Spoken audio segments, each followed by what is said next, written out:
Proud na pinanood ni Kakashi si Sakura habang pinipigilan niya si Kaguya na lumipad pataas, kaya nakakontak sina Naruto at Sasuke kay Kaguya at na-activate ang silang jutsu na itinuro sa kanila ni Lolo Hagoromo. Natakpan ng Rinne Sharingan ni Kaguya at nagtataka siya kung paanong ang mga pira-pirasong chakra niya ay nagawang i-seal siya ulit. Napansin ni Hagoromo na naka-apply na ang seal, kaya naghanda na siyang ibalik ang lahat. Unti-unting nagkakalasog ang expansive truth-seeking ball ni Kaguya.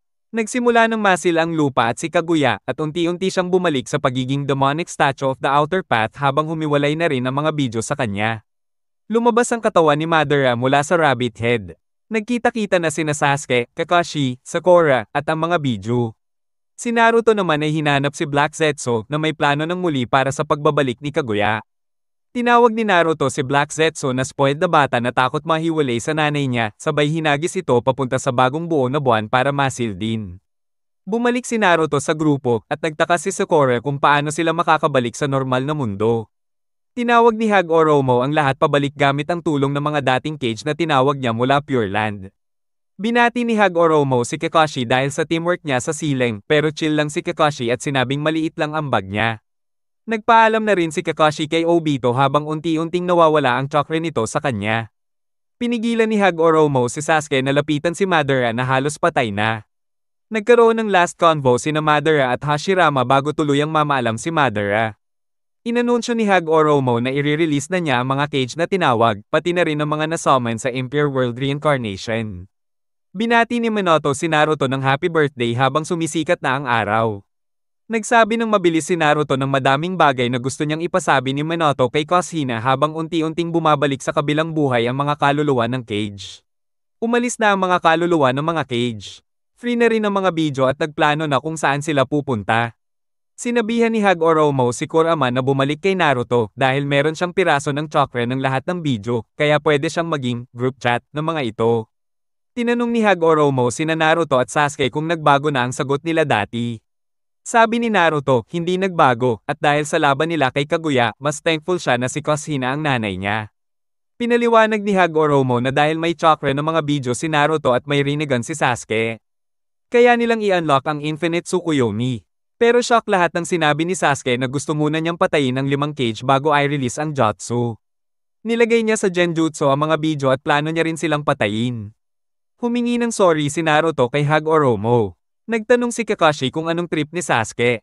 Sabi ni Sasuke, dati puro paghihiganti at destruction ang goal niya, pero ngayon gusto niyang sirain ang Shinobi World at bumuo ng bago, dahil sa tingin niya kasalanan ng mga cage kung bakit ganito ang sistema. Ginamit ni Sasuke ang Chibaku Tensei para ikulong ang mga bidyo. Nalungkot si Hagoromo kasi kahit binigay niya ang power sa dalawang side, ending pareho pa rin ang kinalabasan. Desidido si Sasuke na patayin si Naruto, balak niyang gamitin ang mga bidyo para i-release ang Infinite Tsukuyomi sa tamang timing. Hinarang siya ni Naruto, kaya sinabi ni Sasuke na kailangan nilang lumaban sa ibang lugar. Si Sakura naman, nag-try umapela sa feelings ni Sasuke, sinabing mahal pa rin niya ito, pero deadma si Sasuke at nilagay siya sa Genjutsu para hindi makialam sa laban. Pinagalitan siya ni Kakashi dahil sa ginawa niya kay Sakura dahil nasasaktan ito sa pagmamahal niya. Biglang naalala ni Sasuke ang pamilya niya bago siya umalis. Sinabi ni Naruto kay Kakashi na tutuperin niya ang pangakong ibabalik si Sasuke. Tapos kinausap ni Hagoromo si Kakashi tungkol sa kanyang mga anak at naniniwala siyang may pag-asa pa si Naruto na mailigtas si Sasuke. Nagkita na sina Naruto at Sasuke sa Valley of the End. Sabi ni Naruto, hindi niya hahayaang gumawa ng gusto si Sasuke, sabay binanggit ang sinabi ni Itachi kung ano ang tunay na ibig sabihin ng pagiging Hokage. Base sa buhay ni Itachi, nagkaroon ng sariling interpretation si Sasuke kung ano ang ibig sabihin ng maging Hokage para sa kanya. Sa Valley of the End, naalala ni Naruto yung sinabi ni Neji dati tungkol kay Sasuke na nasa dilim. Sabi ni Sasuke, base sa buhay ni Itachi, na pagdesisyonan niyang ang tunay na Hokage ay yung handang akuin lahat ng galit ng mundo. Plano niyang kuhanin lahat ng power at hatred, siya lang magdadala. Sinabi ni Naruto na hindi papayag ang ibang tao sa ganong plano, pero wala nang pake si Sasuke. Feeling niya, sapat na yung power niya para gawin lahat. Sagot ni Naruto, may mga bagay na hindi kayang mag-isa, gaya ng laban nila kay Kaguya. Gusto ni Sasuke burahin ang nakaraan sa pamamagitan ng pagpatay sa mga bidyo at mga cage para mawala na raw ang dilim. Pero si Naruto, ayaw ng ganon dahil kahit siya mismo ay nahubog ng nakaraan niya. Habang dahan-daang naglalaho si Hagoromo, pinaalalahanan niya si Kakashi na magtiwala lang. Naisip ni Hag Oromo ang mga sagot ng dalawa tapos tuluyan na siyang nag-fade away. Nag-umpisa na magbakbakan sina Naruto at Sasuke gamit taijutsu. Nagpaulan ng fireball si Sasuke, dodge ni Naruto. Gumawa si Naruto ng clones na umatake gamit Rasengan. Ginamit ni Sasuke ang Rinnegan para hilahin silang lahat palapit sabay tinuhag ng Black Flames. Pero nakablock si Naruto gamit Chakra Arms at umatake mula sa taas gamit pa mas maraming braso. Pinasok na ni Naruto ang 6-path Sage Mode at tuloy-tuloy ang Chakra Arm attacks. Nagpa-fireball ulit si Sasuke pero na-block din. Biglang lumitaw sa likod si Sasuke at tinulak si Naruto gamit Chidori. Naglabas na ng Susanoo si Sasuke at nagpaulan ng pana. Pero na-block lahat ni Naruto gamit Truth-Seeking Balls. Switch na si Sasuke sa full power complete body Susanoo. Si Naruto naman, sakto ang pasok sa Tailed Beast Mode at nasalag ang atake. Nag-fist bump pa sila habang nag-clash, sabay pareho nilang nakita ang lungkot sa mata ng isa't isa nung bata pa sila. Nagpa-fireball ulit si Susanoo pero na-dodge ni Naruto. Tinapat ni Kurama ang buntot sa mga espada at itinapon si Susanoo palayo. Medyo nag-hesitate si Naruto gamitin ang Tailed Beast Ball habang bagsak si Susanoo, kaya nakaganti si Sasuke gamit Kirin. Pinagalitan niya si Naruto dahil sa delay. Sabi ni Naruto, hindi niya hahayaang maiwan na naman si Sasuke. Nagsalpukan ulit sila gamit Susanoo, Chidori at Tailed Beast Ball. Habang naglalaban, nagkausap ulit sila sa isipan nila. Sabi ni Sasuke, kailangan pa rin niyang patayin si Naruto. Feeling niya pareho na sila pero ibang-iba na kumpara sa huling laban nila dito. Sagot ni Naruto, walang kasiguraduhan na yung bagong mundo ni Sasuke ay hindi rin mauwi sa dilim. Lalo na ngayon, united na ang 5 nasyon at finally may peace na. Sagot ni Sasuke, kaya lang naman nagkaisa ang mga bansa kasi may common enemies gaya ng Akatsuki, Madara, at Kaguya. Tanong ni Naruto, paano nakapagpatay na si Sasuke, wala ng common enemy? Sagot ni Sasuke, dahil sa Rinnegan, kaya niyang mag-lead mula sa shadows. Dahil inis na siya sa katigasan ng ulo ni Naruto, tinawag ni Sasuke ang Chibaku Tensai kung saan nakakulong ang mga Biju, first step niya sa pagiging anino ng mundo. Ginamit ni Sasuke ang chakra ng mga sealed na Biju sa Susanoo niya. Napahanga si Kurama sa pagkakatulad at pagkakaiba ni Sasuke kay Hag Oromo at binalaan si Naruto na huwag magpabeya. Nag-evolve si Susanoo ni Sasuke, mas malupit, mas up.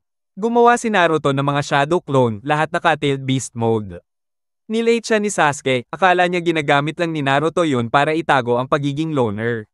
Binagsak ni Sasuke ang ilang clones at pinutol ang mga braso ng iba. Na-stun ni Naruto saglit ang Susanoo pero walang epek ang mga atake niya. Lumipad sila sa itaas ng ulap at doon naglaban. Nagpaulan si Sasuke ng lightning arrows laban sa tailed beast balls ni Naruto. Habang nagcha-charge ng next arrow si Sasuke, isang Kurama clone na dating tinamba ang biglang naglaho at nagpadala ng super daming natural energy kay Naruto. Pinagsama ni Naruto ang natitirang Kurama clones at gumawa ng one big boy avatar, maraming kamay, maraming mukha. Gumawa siya ng higanteng Rasen Shuriken at tailed beast ball Rasen Shuriken. Sabi niya, gusto pa rin niyang talunin si Sasuke ng patas. Pero hindi yung Sasuke ngayon. Nagsalpukan sila. Bagsak silang dalawa sa Valley of the End, ngayon basag-basag na. Nung nakita ni Sasuke na buhay pa si Naruto, ginamit niya agad ang Amaterasu. Pero binlock ni Naruto gamit chakra ni Kurama at itinapon lang sa tabi. Nakalaban pa si Naruto at nakasuntok pero tinamaan din siya. Gumamit si Sasuke ng Electrified Shuriken para i-paralyze ang mga clone. Akala ni Sasuke nataman niya na ang totoong Naruto gamit Chidori, pero yung tunay, biglang umatake mula sa gilid. Pero lobat na si Sasuke, hindi na niya masustain ang Chidori. Si Naruto din, medyo hilo na, sablay ang Rasengan. Inupuan ni Sasuke si Naruto at sinimulang bugbugin. Pero hinayla siya ni Naruto palapit at sabay sila nagka-headbutt. Tapos palitan na sila ng suntok, walang tigil, halos gumapang na lang sila habang nagsusuntukan. Nagising si Sakura, biglang naalala yung panahon na nag-e-ensayo lang sina Naruto at Sasuke sa academy. Gabi na, at tinanong niya si Kakashi kung nasaan sila. Sagot ni Kakashi, naglalaban pa rin. Nagpapatuloy ang laban kahit halos hindi na sila makatayo. Si Kurama, nakalikom pa ng konting chakra pero agad inabsorb ni Sasuke gamit ang Rinnegan. Ginamit niya ito para sa Chidori pero nasupalpal siya ni Naruto sa huling segundo, uppercut pa more. Sabi ni Sasuke, pabayaan na lang siyang patayin si Naruto. Pero tumanggi si Naruto. Napansin ni Kurama na infused na yung Chidori ni Sasuke ng Kaguchuchi. Kaya nag-fist bump siya kay Naruto at binigay ang huling chakra niya. Naalala niya ang matinding determination ni Naruto para iligtas si Sasuke. Sa final clash, nagbanggaan ang ultimate attacks nila at wasak na talaga ang natitirang bahagi ng Valley of the End. Habang nagbabalik tanaw sa mga laban nila noon, sinabi ni Sasuke kay Naruto na sabay na silang mawala, pati na rin ang koneksyon nila habang nagsalpukan ng ultimate attacks nila. Malaking pagsabog. Pareho nilang naalala nung sparring days pa nila sa academy, parehong ayaw mag-seal of reconciliation pagkatapos ng laban. Naalala rin nila nung sinabi ni Naruto sa Land of Iron na yung susunod nilang laban ay magiging kamatayan na ng isa sa kanila. Habang nagpa-flashback sa mga importanteng lugar ng nakaraan nila, nagtanong sila kung patay na ba sila. Naalala ni Sasuke na pareho silang naging outcast noon sa village, kaya naisip niya baka nga parang magkapatid talaga sila. Pero ayaw tanggapin ni Naruto yon, humingi siya ng sorry kay Tsunade dahil di na siya magiging Hokage, at nag-alala siya dahil di niya may aalis ang Infinite Tsukuyomi. Tinaasan lang siya ng kilay ni Sasuke at sinabi na andyan pa naman si Sakura at Kakashi, sila na bahala.